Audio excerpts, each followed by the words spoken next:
Welcome to the Sounds of Chicago podcast, brought to you by the Chicago Music Guide. Hello, my name is Mark, and this is a podcast dedicated to the vibrant local Chicago music scene. Chicago has a very storied history when it comes to music, and we want to capture part of that. We're going to talk to local artists in order to capture the feeling of the local thriving scene. Today, I'll be talking to an artist that describes his career as a Mount Rushmore of endeavors. Musician, comedian, broadcaster, podcaster, and actor, and a man with a self-described Creedence problem. Dan McGuinness. Good to have you, Dan. Hi, Mark. How you doing? Did I say that? You did say that to me once. Did. Yeah. I kind of do. Yeah. And a slight Neil Diamond problem, too. Okay. And Ween, but whatever. Sure. So, first question I got to ask you, it's a cliched question, but it's a necessary one. Did you grow up in a musical household, and how did you start on a path in music? Thanks. Yeah, and thanks for having me, by the way. Mm-hmm. It's a pleasure. Yeah, my mother sang and played piano in church. You know, a lot of people, Okay. have that kind of upbringing. We had a piano in our house, but it was like forbidden, like for me to you were afraid, and I wish that wasn't the case because music is so, Right. Rewarding. My father was a singer. He sang in Dublin. He's from Dublin, Ireland. So Okay. he came to America when he was 20. And I have all these pictures of him throughout the years singing. It's not just a coincidence that he was just like singing, at a friend's wedding, like, hey, get up here and sing. Like he sang with bands and stuff. Oh, it was a career for him then. I mean, maybe. Or I don't know. Part-time? I've actually never really had the conversation with him to be like, is this what you wanted to do? And then my parents met and they just started like child after child after Right. child after child. I'm the youngest of 7. Wow. But I'm the only performer in my family, or musician at least. My brother is creative, doing stuff like that. But so yeah, it was nice growing up in the house. So I would hear my mom singing in the house, preparing for church stuff. My dad always sang at family parties. So, but it wasn't encouraged. When I became, I was very late, and I was 18 years old when I first started playing guitar, and like 19, I think, when I went to an open mic for the first time. So typically you would start a lot sooner. Yeah, I started playing guitar when I was 13. Okay, that's like the typical age, Yeah. kind of coming into your own. I'm a late bloomer, so I was just like, what do I want to do with life? You became a legal adult at 18, and I was Right. like, let's change it up now. Let's start this other career. So I think they were just kind of like, do you know, like, what? I don't think you know what you're getting yourself into here, and I Right. really didn't. Did they have an idea of a career path for you? Of your parents? Yeah, my parents. They were bringing home applications. What did they want you to do? My sisters at the time worked for Southwest Airlines at Midway Airport. Yeah. They forced me to get a job with Southwest Airlines. Okay. I was a diesel mechanic for a long time. Not a long time, Right. but I mean long enough. Too long. So you're out there in the tarmac working. I on was the under jets, I was loading planes for Southwest Airlines. Okay. Seriously, singing to myself and hoping that there's something better out there. No offense to Southwest Airlines. No. They were a proud sponsor, so Yeah, or Eddie. I mean, I've had jobs in every industry: Okay. food, working on cars, travel. I was a housekeeper for a long time. Okay. I mean, literally did data entry. I worked. I wore this goofy thing downtown. Hello, I'm reporting for duty. Yes. And none of it was for me. Okay. So struggling was for me. All right. So at 19, you did your first open mic. Yeah. So what was your thinking going into that? My good friend Rick Lesak, we grew up down the street from each other. Him and his brother were always in bands together. All right. And I was their roadie. So, we hung out all the time, and he's like, hey, man, if you want to make a few bucks, I think we got paid like $30. Ooh. I mean, when you're 18 That's a lot. or 19, Yeah. you're in the bars, you're setting up for the shows. I ran lights for the band, Okay. and his brother Rob was the lead singer, and he would call me up every now and then. We would do a John Fogerty song, Blue Boy. The band had learned it, and they would call me up to sing it. And I was learning everything, thankfully, as a roadie. You're there at 2 p.m. setting everything up. And then you're there till 2 or 3 in the morning. Right, it's a long day. Breaking it down. It sucked. Yeah. But I'm glad I learned that grind before becoming a singer, because guess what? Singing is a lot more fun. Yeah. And it didn't discourage you, at least, from it didn't that discourage being me. in that type of environment and that type of scene. Right. too. Like, I'm glad I learned how to properly wrap cables. Yeah. You know, That's a good skill to have. That's why we don't want anybody helping us at the end of the night. I get yelled at by my friends all the time. You're doing it wrong. You're doing it wrong. I got my style. It's like, I've got my way. Yeah. Please get out of the way. Right. I can be wrapped up and out of here in 4 minutes. It's like, I don't even want you helping me carry it to the car. Right. That kind of thing. So getting up and singing with them, and then Rick was very encouraging. And he's like, all right, we would jam in his basement, and I'd sing in the car. I'd been singing for a couple of years at least at that time. I had a jaw surgery right after high school, where I was singing kind of during high school. Right. But I had I was going to have like this really bad underbite down the road. So I had this surgery in my jaw, and my head was swollen, and I couldn't talk or sing. I kind of had to relearn how to sing. Okay. And, you know, knock on wood, maybe that was the best thing for me, because I have a different style or technique now because of it, because my jaw, bone structure, whatever. Oh, that's So that all developed. Rick's like, all right, you're ready. You know, he dragged me out to an open mic in Homewood, Illinois. Yeah. On Dixie Highway.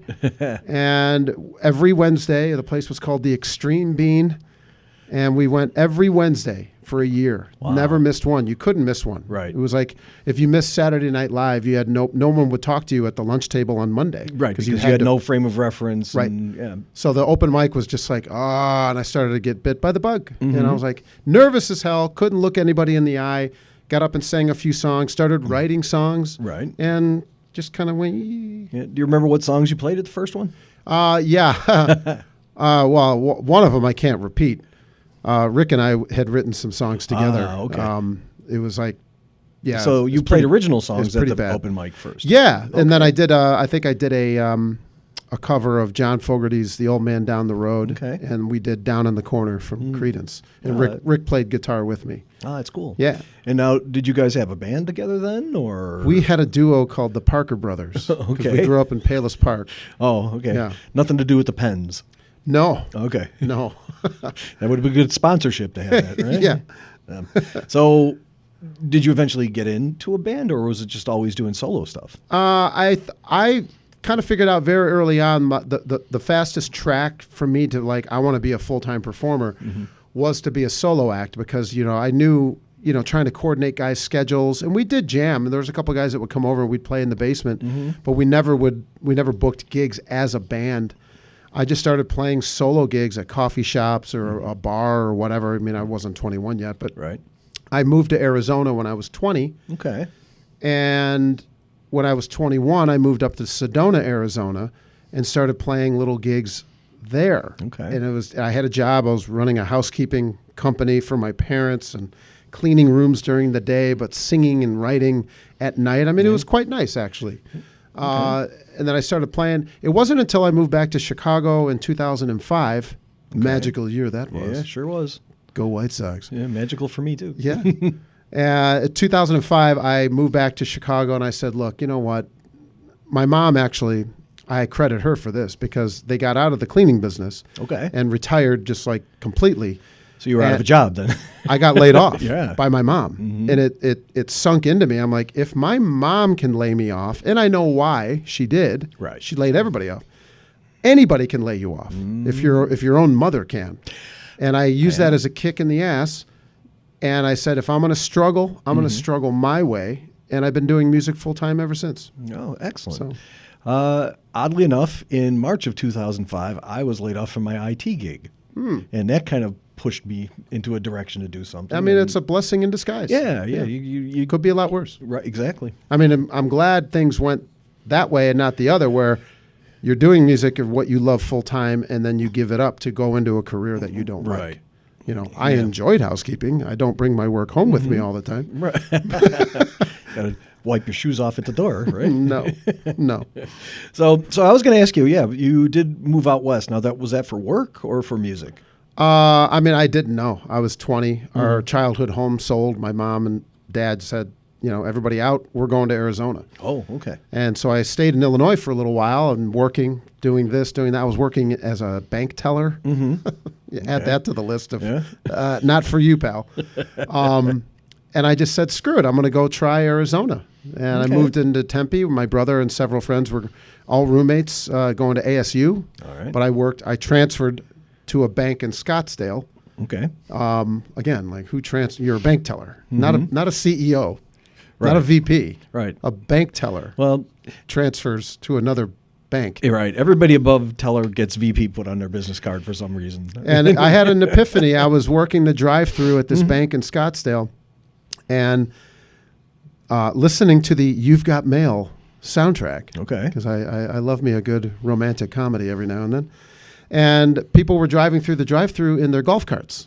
Ooh. And I was getting yelled at by an elderly person because the golf cart wasn't heavy enough to ring the bell, so I was just like sitting there reading something. Didn't see him. I got yelled at because I was a lazy employee, and I was like, it's time to get out of banking. Yeah. So 2005, you're back in Chicago and pursuing the music career. What were you doing there? It was just coffee shops and bars again, or? Yeah, there was like Irish pubs were very easy to get gigs at with my last name, so that was kind of nice. People were always like, "Oh, you should go play here." So I went after everything. I see, you're out there playing anywhere and everywhere, and that's what you got to do. Yeah, Fraser said, "Don't say no until you can't say yes." I mean, it's a good problem to have when you have to start turning things down, and that's what you want to. That's the goal. Okay, and so you built up a repertoire of songs and material. You were doing more writing, also. Yeah, and by this time, my time in Sedona, I had recorded my first album. Okay, and when I moved back to Chicago, I got my second one, finished, and currently working on my third. Okay, but also, playing a lot of other music, and I believe in playing cover songs and stuff because it's you're there to entertain the audience, and that's what they know. Okay, and that first album was Blue Diamond Revival? Yeah. Is that the one? Okay. Yeah. And I was listening through that, and can you tell me a little bit about Years Are Yesterday? Oh. Because, the photograph that's on the album cover is... a very young Dan. Yeah, but that's just such a wise song. It's like beyond the years of somebody who's maybe a 20-year-old. Oh, I thank you. Nobody's ever really asked that. I mean, it's a deep song. It's partially written about death and dreams and the unknown. I appreciate what you said because I've always kind of like, wow, how did I think I was 19 or 20. That was one of the first songs I've written, actually. And I don't play it out in public very often because it's kind of dark. Right. And slow, where it's like you got a crowd of people drinking. Like nobody wants to hear that.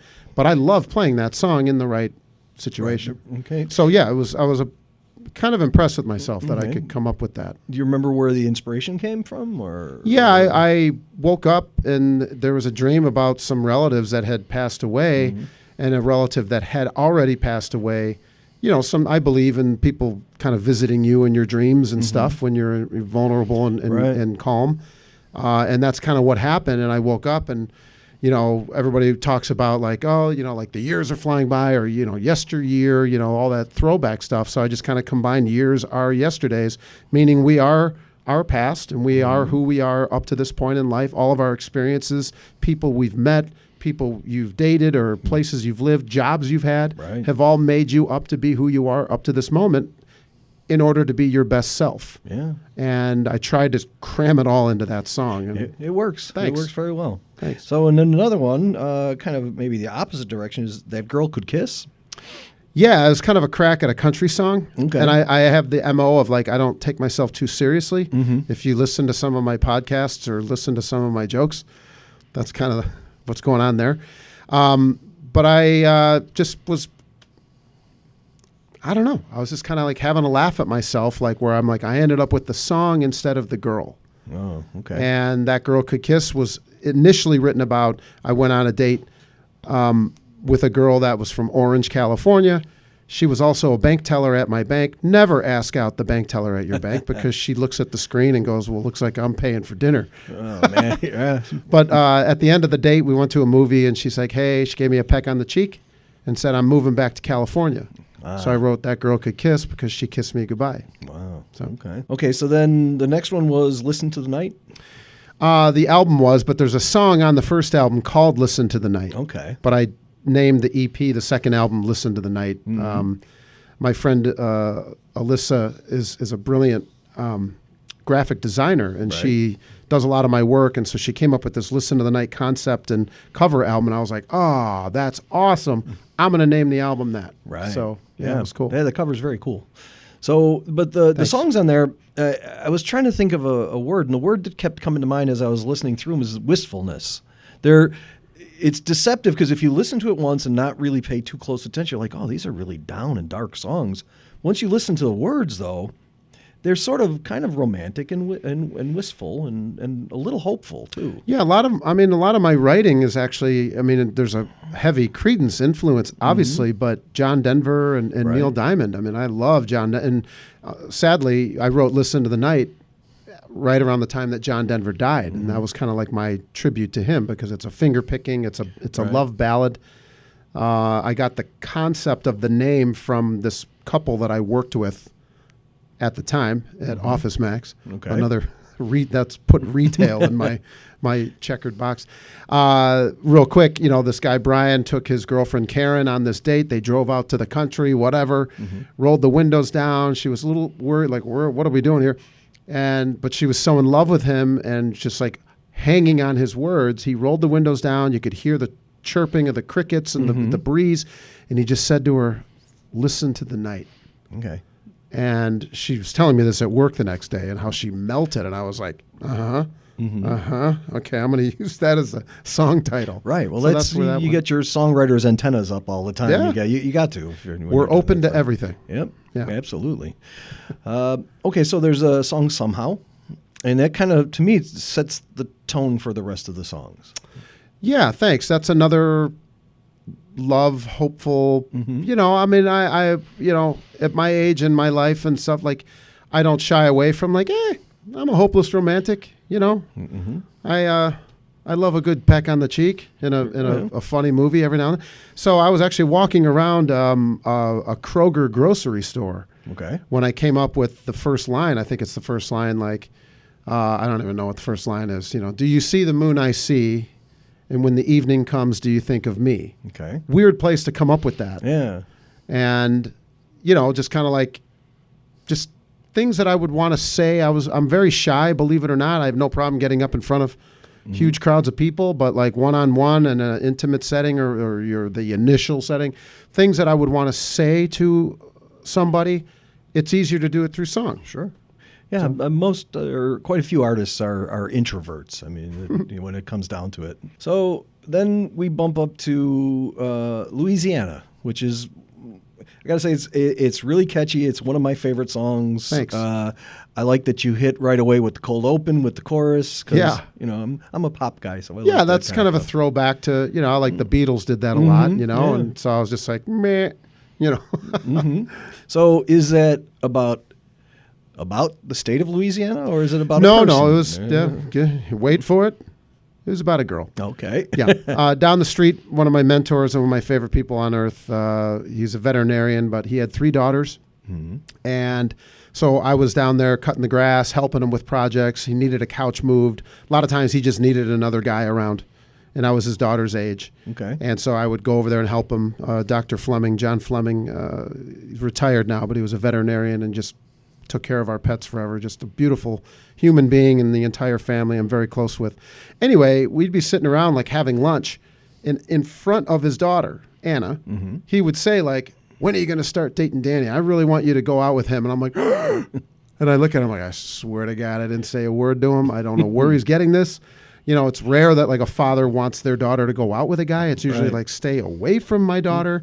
So it's just one of those like childhood crushes that it's fun to look back, and she's got a wonderful family now and everything. So it's just a fun song about a, crush, I guess. Okay. I really don't know how else to put it. Yeah, it's good. Well, where'd you record that? Good question. Oh, my friend's studio in Frankfort, Illinois, off the tracks recording.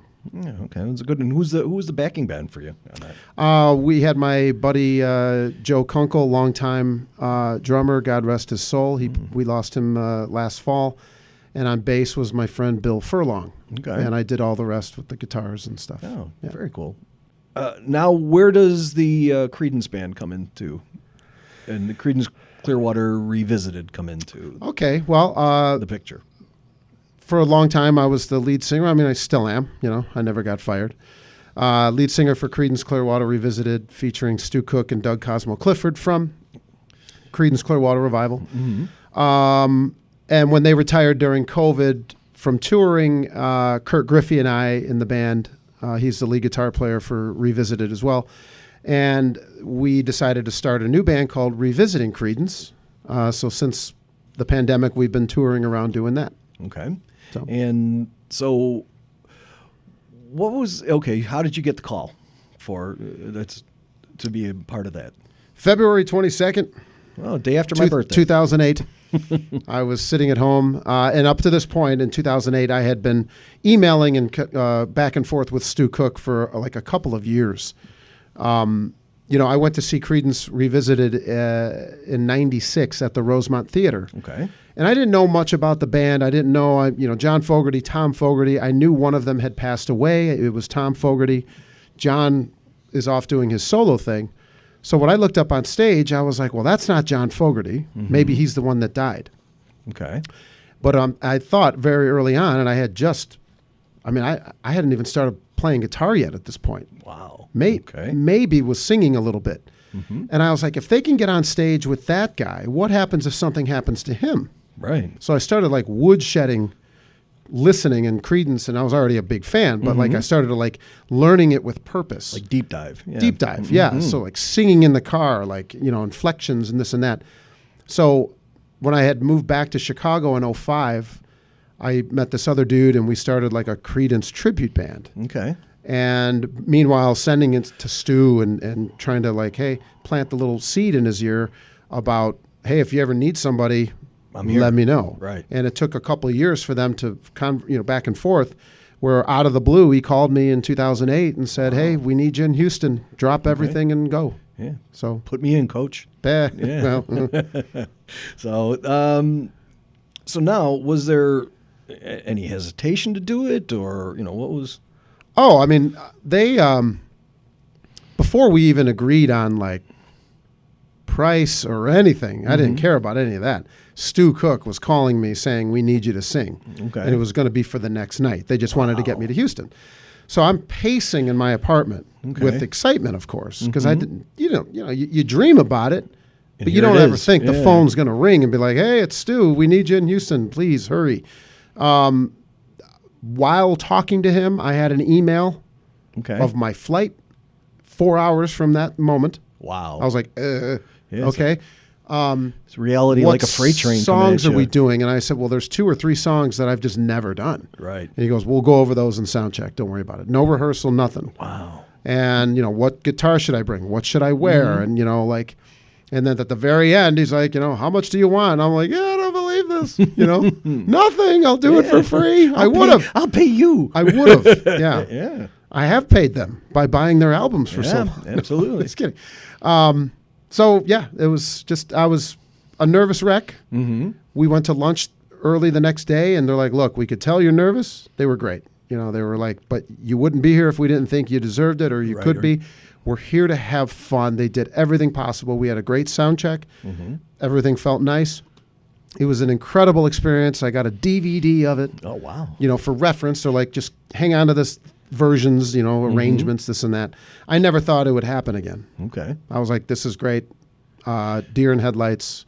Amazing moment. Now, previous to that point, you were playing Irish pubs and whatnot, and then you step into this room. What was the size of the room? It was a private event at a really cool music venue called Warehouse Live in Houston. Okay. For my first show. Oddly enough, my 100th show with Creedence was also in Houston. Okay. It's kind of cool. Sadly, the day that Tom Petty died. Oh, man. So we were all kind of glum about that. But it was I think maybe 2,000 people. Okay. But it was awesome. Okay. It was a perfect, hey, let's try out this new guy. The singer was sick. They just sent him home like, look, it's a private gig. We'll just bring in this other dude. Right. Which. So it was a live audition, so it worked out, and you passed. So I think so. So then when was the first gig for paying customers? That would have been later that year. Okay. That was February, the first one. The last one was October in Indiana, Pennsylvania. near Pittsburgh. Right. I was just Performing Arts Center, and it was great. It was their last show of the year, actually. So it was like the first public show. Of course, I'm not the guy in the pictures. I'm not the guy in the videos. But it was just kind of like, not like a sweep under the rug, but like, let's just do the show and whatever, damage control. So Okay. And the next time they toured, you were the full-time guy, or? No, so that was 2008. I didn't take over full-time until the beginning of 2016. Okay. The previous singer had a major heart, whatever. Surgery or something? Yeah, something happened, and he wasn't letting anybody in on what happened to him exactly. So I was in Europe at the time on vacation, and they're calling me saying, hey, when you get back, we need you for January. And I was like, oh, gosh. I mean, normally I had no notice before. Right. I did 8 or 9 shows in 8 years subbing with 0 notice. Okay. This time they're like giving me like 2 weeks notice, like, hey, when you get back, we need you. Oh, we're going to need you for February. And I'm like, oh, what's going on here? Nobody knew. Right. And that was in 2016. And eventually they're like, look, just plan on doing the whole year. And then it came out that he couldn't return. And then I was just, boom. You're slotted in then. Permanent singer. And I actually, I found out at the end of the year, on my way to my 20-year high school reunion. Okay. Stu Cook called me and said, hey, congratulations. You're the last singer we're ever going to be on stage with. And, wow. Tremendous moment, obviously. So, I walked in to my high school reunion. Of course, nobody knew. I knew. Right. So it was just a nice, kind of a weird, I didn't play music in high school, and I'm finding this out, my dream come true with a high school thing. With the people around who were with you in high school. And yeah, it's like that Toby Keith song. How do you like me now? So now you're playing these, I would describe them as beloved evergreen songs. What's it like getting the audience feedback from these things and playing these songs? And you've played countless countries now, right? With this? Yeah, thankfully. We're very grateful for that. I've gone to places where I never thought in a million years I would go. New Zealand and South America and whatever.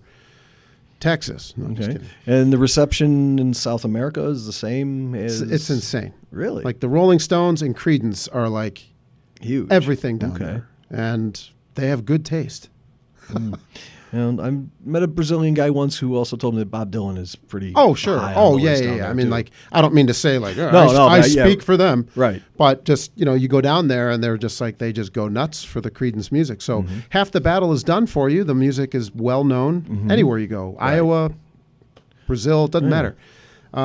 So that's the fun part. They already know the words, so they're singing along with you, which is a compliment no matter what. Right. The songs are great. You're playing with 2 of your musical idols, rock and roll Hall of Famers, and you're like, I mean, pinch me, honestly. It doesn't get any better than that. Okay, so you said Brazil or South America, right? Mm-hmm. New Zealand? New Zealand. Long flight.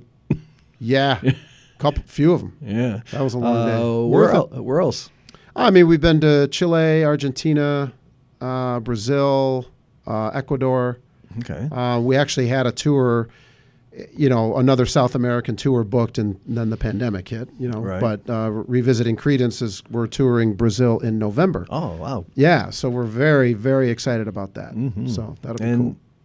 I see you guys had some European dates, or? I did solo. I did Portugal and Spain last year. Okay.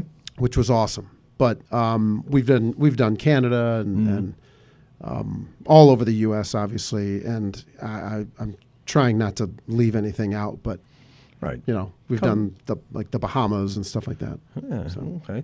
And as a touring act, then also, I'm sure you've crossed paths with any other artists and that. And so, ever been starstruck by meeting anybody? Yeah, I mean, we've worked with, you meet Huey Lewis, and we toured New Zealand with Billy Idol and George Thorogood. Okay. And Smash Mouth, my good friends nice. Ever since. We hit it off in New Zealand, and Anastasia was there as well. I had great conversations with George Thorogood, and Billy Idol was really cool. And, so like, there's a few every now and then where you're like, growing up on the South Side, we've worked with REO Speedwagon on a cruise. And I'm like, I really wanted to meet Kevin Cronin, and he was a great, great guy, great band. we had he grew up in Oak Lawn, so like it's just having the South Side connection. I said, man, you're like our hero because you got out. Yeah, exactly. He kind of taught us like, hey, if you follow your dreams, you can get out. Yeah, if you can. And, okay, so then it was Kevin Cronin from REO and George Thorogood.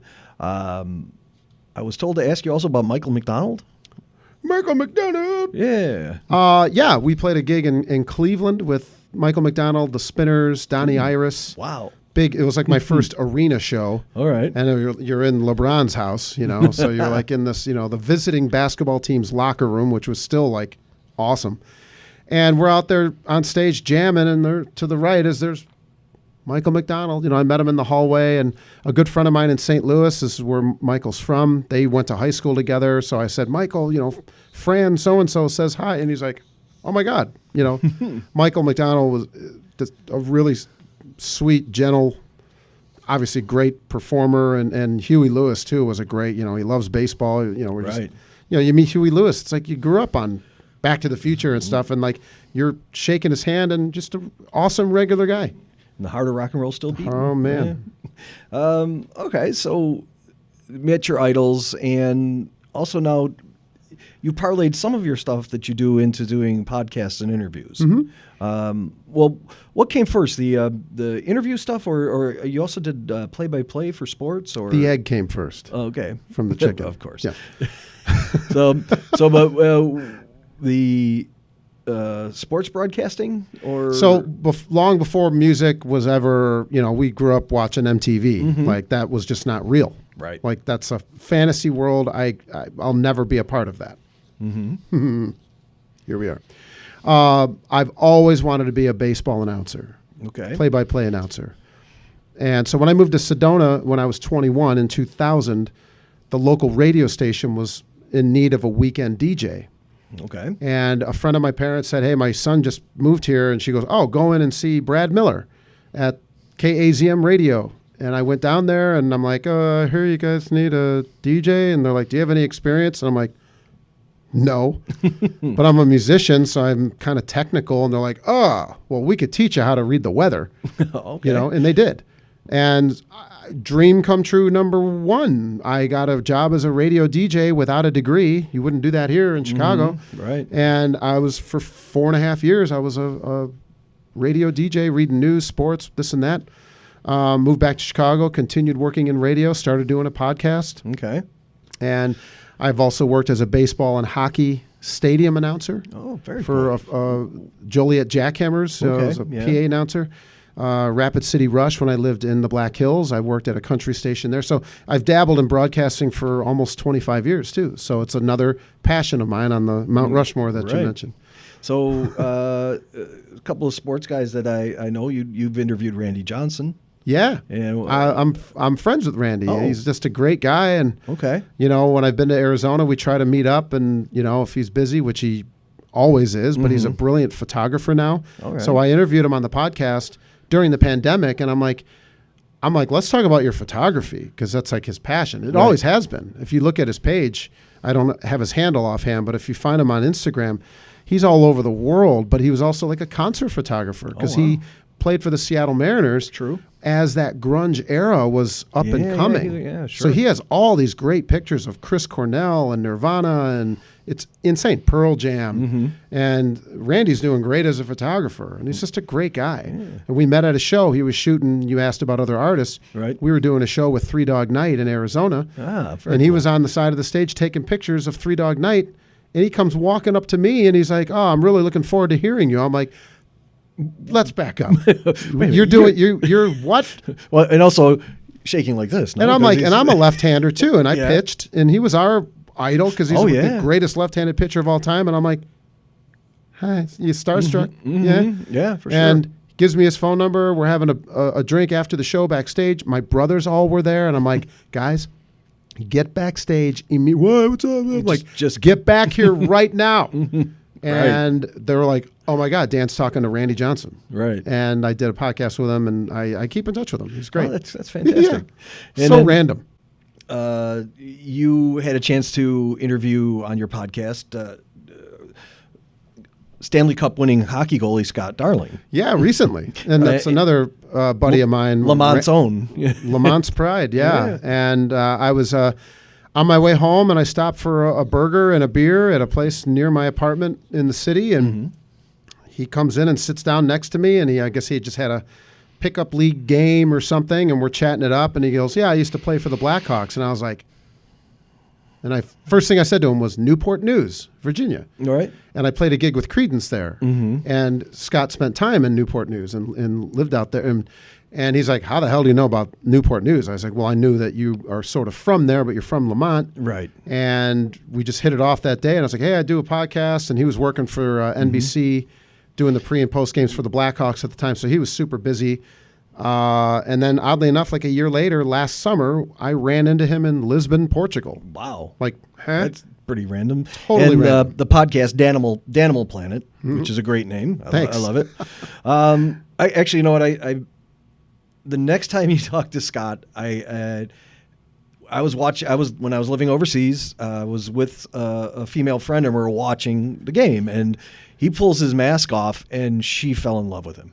And so if he wants, Too bad for you. He's got a girlfriend in Shanghai because those eyes were just shining and the red hair, and he's an awesome guy. I mean, he's doing comedy now. Yeah, I was going to ask you about that. Life after winning a Stanley Cup. You know, you've reached the top of the mountain as a goalie, and now he's going after something he's always wanted to do, and he's crushing it. He's awesome. Okay. I've been to a few of his shows, and I just love watching him. He's tall and funny and. So, and now, did he push you towards stand-up, or how now? Because you're doing stand-up comedy now too. Yeah. Okay. I've under the name Dan McCartney. Apparently, from what I hear. Apparently, I mean, as a host at an open mic, you should at least get the performer's name right. Everybody thought I put him up to that. I was like, no, that just happened on my way to the mic. I'm like, I identify as me. Yeah, it was a great comeback. Thanks. I used to go to comedy open mics when I was like 18 or 19. Sinise's Barrel of Laughs in Chicago Ridge. Okay. Wanting to get up and do it. I've wanted to do it for, as the Irish would say, umpteen years. And I just never, I have the guts to get up and do anything. And I've never struggled with that. But for some reason, I was like, this isn't the time.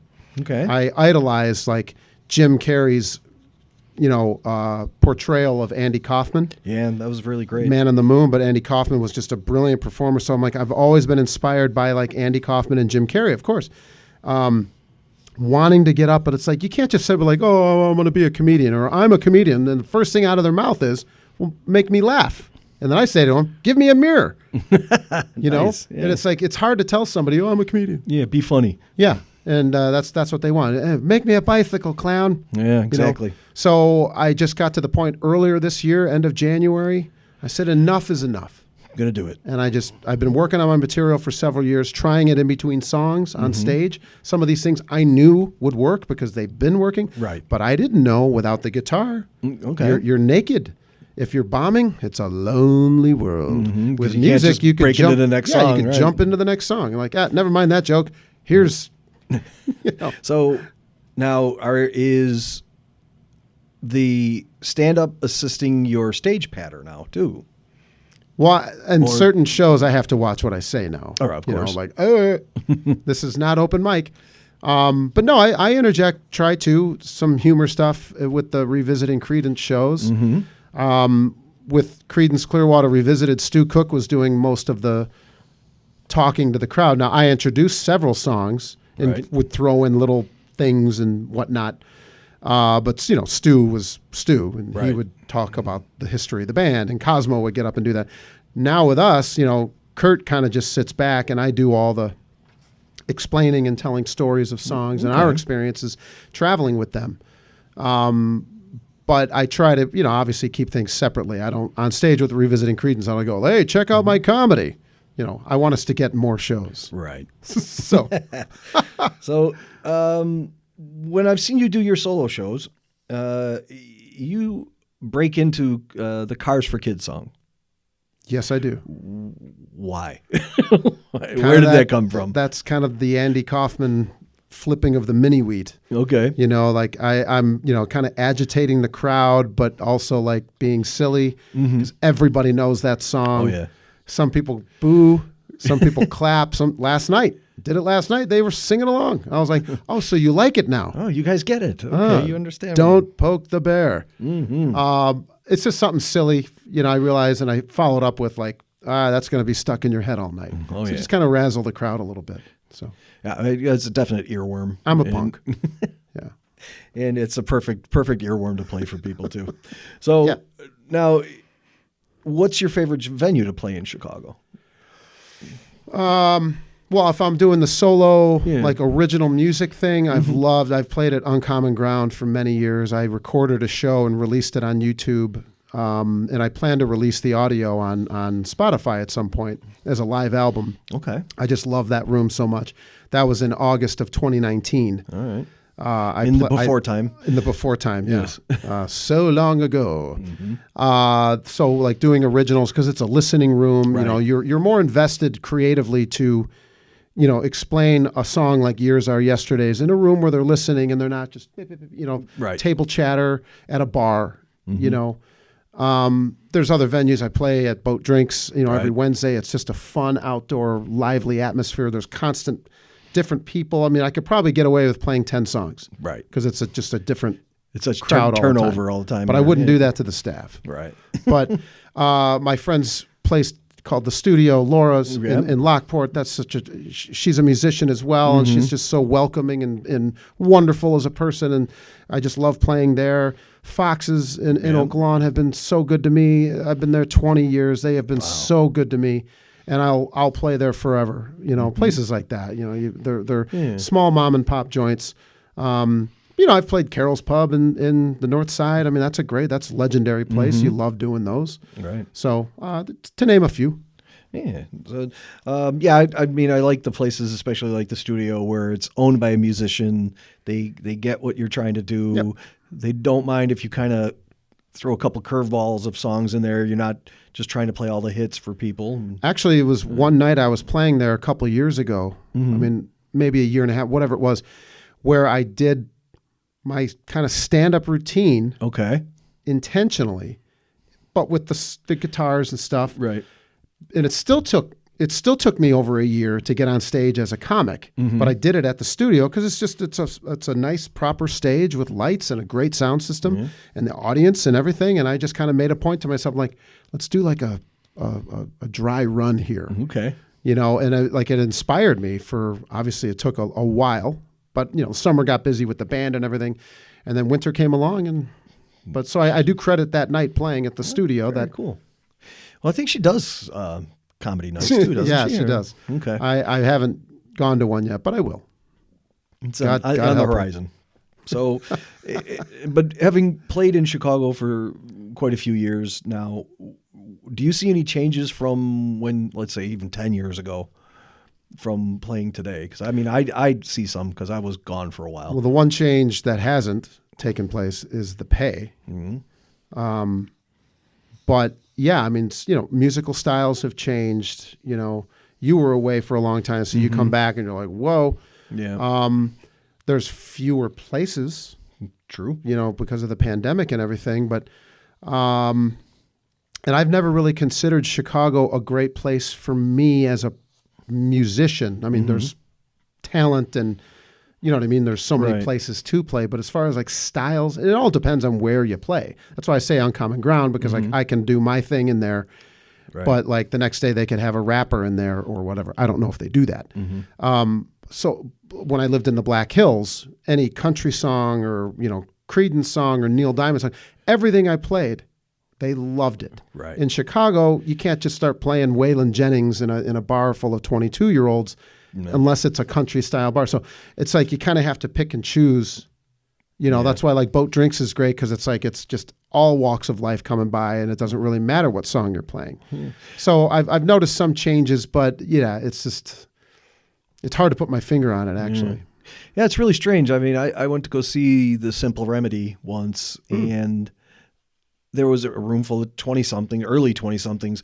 And they started playing, I think, the Authority song by John Cougar. And they all started jumping up and down and screaming and going like, how do you know this song? Right. You know, where did this come from? How do you know this?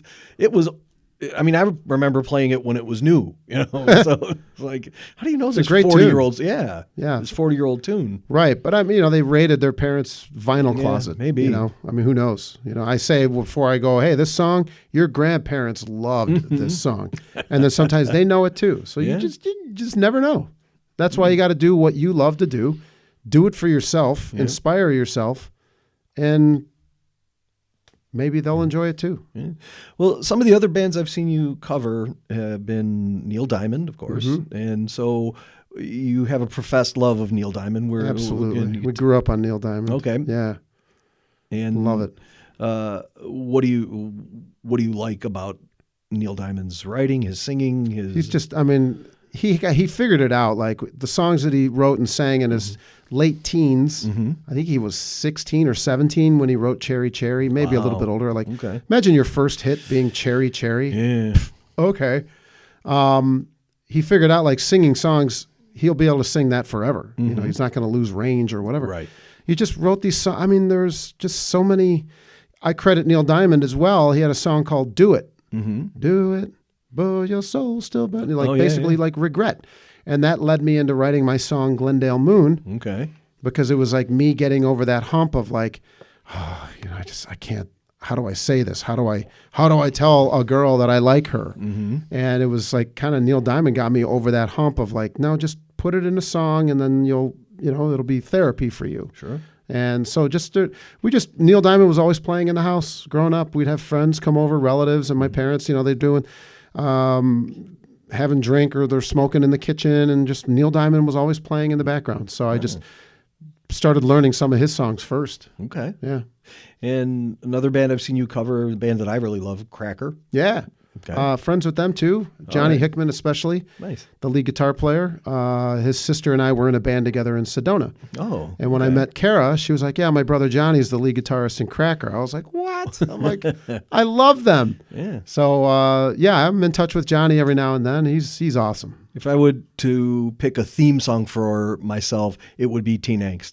That's great. Because it's just the message that it gives, it's still very, very relevant. Very relevant. And like if you listen to their recordings, whoever engineered those records was great. Right. The snare is popping and you hear every little, right. And it's instrument. Not of the era. It's like it's got that feeling of, okay, it's going to be around for a while. It's just good rock and roll. Yeah. Yeah. Johnny's guitar playing is just, you could isolate his guitar tracks and just be like, this is so great. He plays guitar stuff that you sing the melody of the guitar. It's fantastic. Yeah, very cool. Yeah. And the other one I got to ask you about is Ween. Ween. Yeah. Love Ween. I always say they're not for everyone, but they have something for everyone. And they really do. They'll mimic bands, like they'll do a Tin Lizzy type song, Gabrielle. Right. They'll go after, they'll mock people. They just give zero you-know-whats. Yeah. And that's why they're fun, and their songs are so fun to play.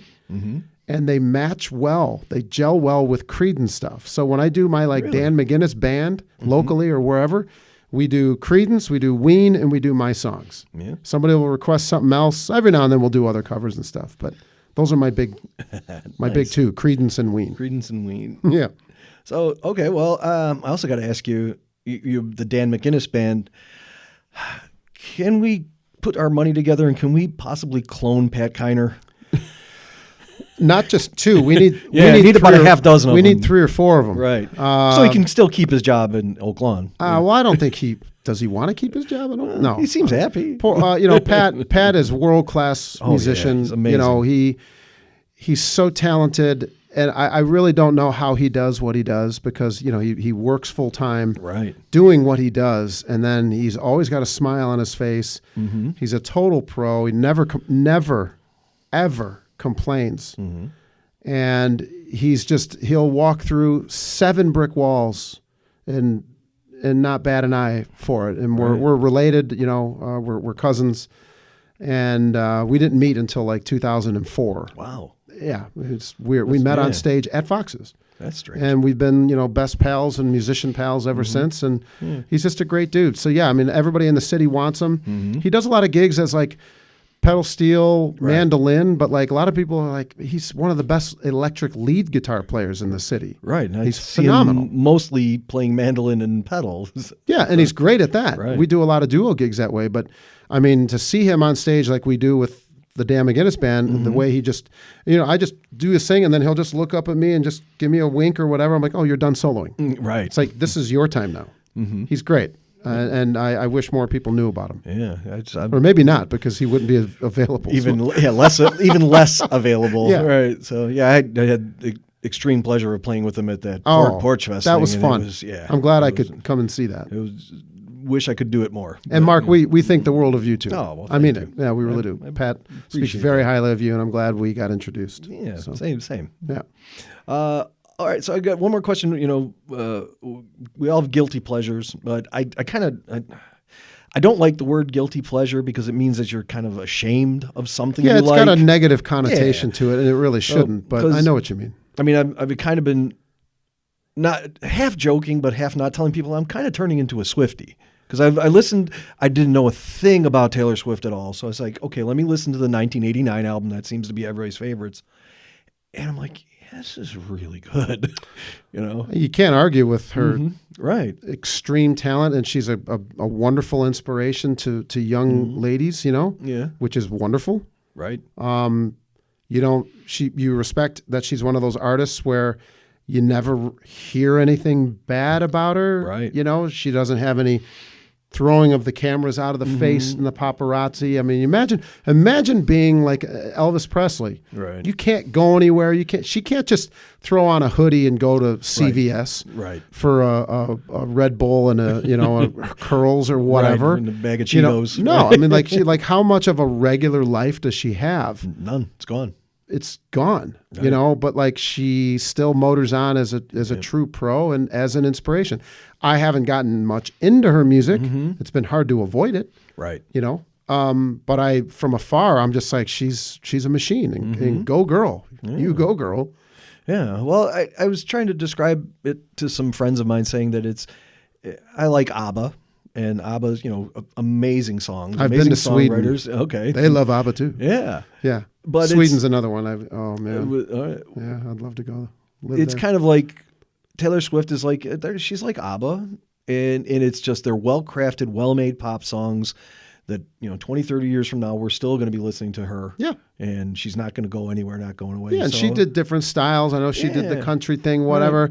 Right. There's a lot of pop stuff that I'm just like, meh, but like just as an umbrella, like you're like, she's just great. I don't know if I would drudge myself down to an arena and go through the lines and the chaos of seeing her live. But, but I'll listen to it. Yeah.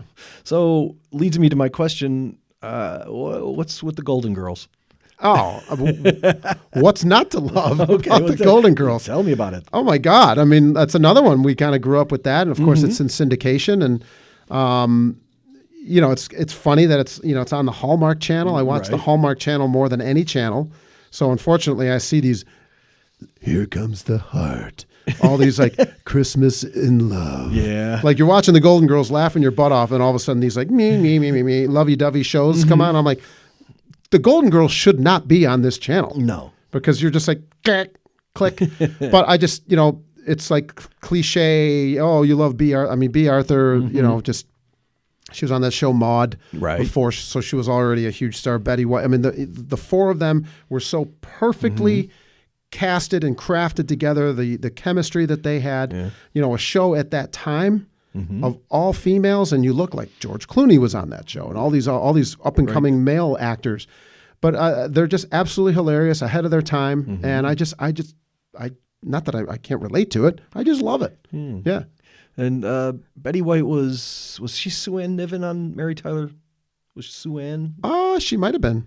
Okay, yeah, because she was, I think in her role on Golden Girls was very different because the one on Mary Tyler Moore, she was a very terrible, nasty person, and she became very like the sweet character. Like in life. I mean, she lived to 99. Yeah. She should. There should be a Betty White day. I mean, honestly, seriously, like what she has done in her career and just smiling, just beautiful. All right, so we got a couple of rapid fire questions to kind of wrap us up here. Who's on your musical Mount Rushmore? Good one. Yeah. Wow. Four people. 4 people. Yeah. Can be any. They could be drummers. John Fogerty, Tom Fogerty, Stu Cook, and Doug Clifford. Boom. Nice. Okay, done. And the Mount Rushmore next to that one. Let me change legs for this one. All right. Wow. All right. Let me exclude any Creedence reference. Okay. I would definitely put Neil Diamond on there. Okay. Honorable mention. I mean, obviously Bob Dylan. Sure. There's so many inspirations as a writer. Does it have to be just music? No. I mean, It's all yours. I know this is, potentially controversial, but he makes absolutely amazing movies. I would say either Tom Cruise or Tom Hanks. Okay. As an actor. As a broadcaster, I would put Vin Scully. Okay. Because my first dream was to be a play-by-play announcer, and he did it for 65 years by himself, which is unheard of. So is that 4? That's 3. And then, so I got Neil Diamond on there. Probably Andy Kaufman. Okay. Just as that like wild, I don't care what you think, I'm just going to do whatever. Andy Kaufman purely entertained himself. Oh, yeah. And I'll bring Neil Diamond into that because Larry King asked Neil Diamond once, like, who are you doing this for? And he said, well, me. Right. He's like, you have to enjoy what you're doing first in order for other people to if you're just checking it out or, phoning it in and you're just like doing what you think the audience wants, you're toast. And on that subject, let me back. I will put Tony Robbins. Okay. Tony Robbins. I'm very big on advocating mental health and, going after what you love. Going back to my conversation earlier, or talk earlier about it, my family. You should work here. Do this. Don't be a musician. Not that my family wasn't supportive. They of course are, and have been for many years, and I love them for that. But it was a struggle early on because, we know what's best for you. And I'm like, well, that's what I love about life. I will figure that out. Right. So, and Tony Robbins, I've read his books and listened to some of his talks, and he's just like, hey, you have the tools to figure out what makes you happy. I've never taken a singing lesson, never taken a guitar lesson. I just like, hey, the power comes from within. Right. And you figured it out. Yeah. Yeah. Where's your go-to place for beef sandwich?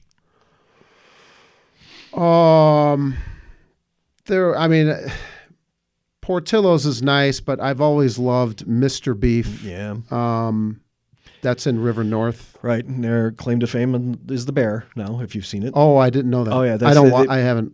They based the TV show out of that restaurant. I did not know that. Oh, yeah. I did a radio show on Ontario Street in River North, and we would go to the Green Door Tavern, which was next door. Been there. Yeah.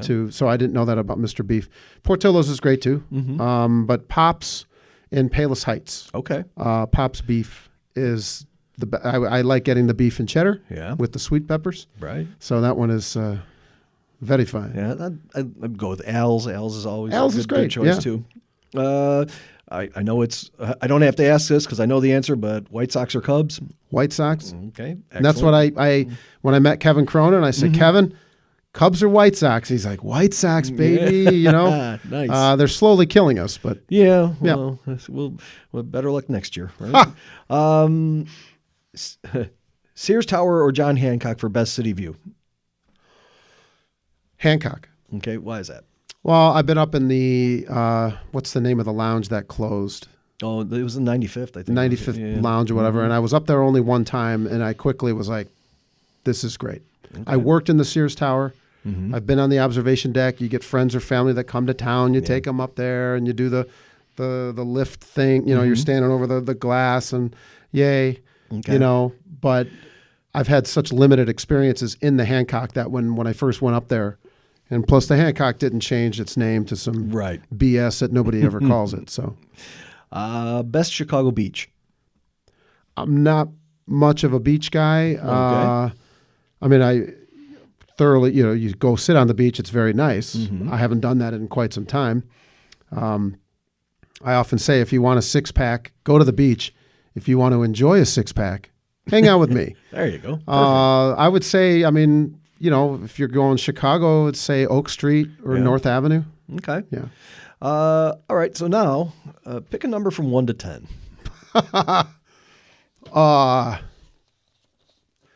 7, because 34 is my favorite number. Okay. Would you rather never have to sleep again or never have to eat again?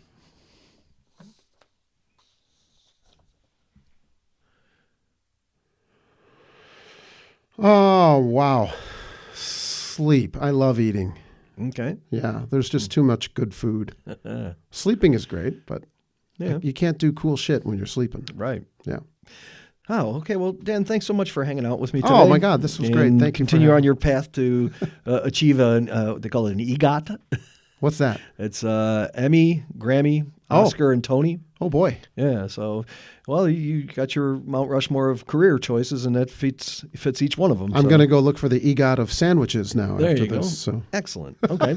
And so, where can we find you online and on social media? On Danimals Planet on Instagram. Dano Does Comedy on Instagram. Revisiting _Creedence on Instagram. On YouTube, all the other social media sites. DanMcGuinnessMedia.com. Okay. So, And anything else to plug? no. No? Excellent. Okay. Well, Dan, thank you so much. Thank you, Mark. And we were visiting with the fabulous and fantastic Dan McGuinness.